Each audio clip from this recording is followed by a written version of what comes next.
Liverpool versus Newcastle. And I look at this, Liverpool can't score, Newcastle got goals in them.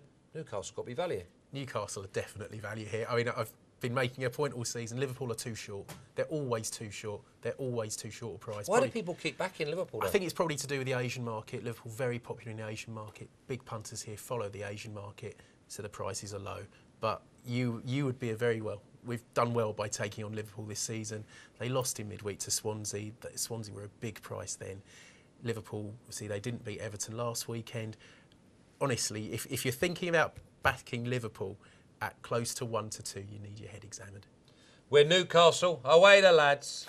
Well, there's certainly the value at the price of around 5-1 Newcastle. You can get 11-2 if you shop around. But, I mean, Liverpool 8-15, no value whatsoever. But when you delve into the stats and look at the records, Liverpool have an absolute unbelievable record in this fixture. I think the last 8 games they've played, they've won by 2 or more goals. Now, this is certainly not the same Liverpool size before. Newcastle are arguably a better team. 5-1 Newcastle, they're the same price as Swansea were in midweek, and Swansea won. And I think that Newcastle's chances are much, much better than out of Swansea. But if you're going against the stats, you're going with the stats, you can only be with Liverpool. But if you're going with form, 5-1 is certainly too big. But the stats tell you Liverpool win this fixture all the time.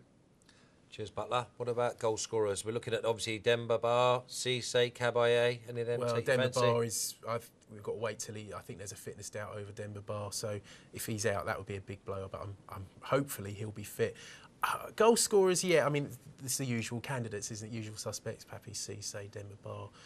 Suarez for Liverpool, but I think over goals is the way I can't see this being a low-scoring affair. OK, we fancy goals, so I'm going to go, what about a little bit of Colaccini or Caballé?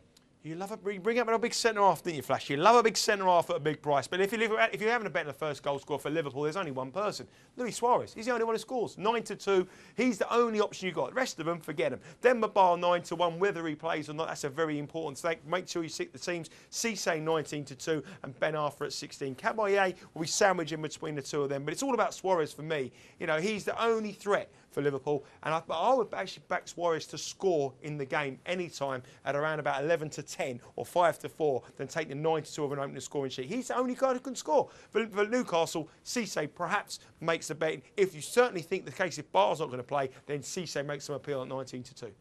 I didn't mention him, but Ben Arthur at 16-1 makes plenty appeal. Yeah, absolutely. That's a big price for a goal-scoring midfielder. Absolutely. Yeah, I'm quite tempted by that 16-1. And how do you see the game panning out? Do you think this is an over game, or do you think it's going to be a tight one? Over. I mean, there's the 2.5 goals. I think the 3.5 goals market, over 3.5 goals is worth a dabble, because two teams who score goals and two teams who defensively aren't fantastic, especially Liverpool.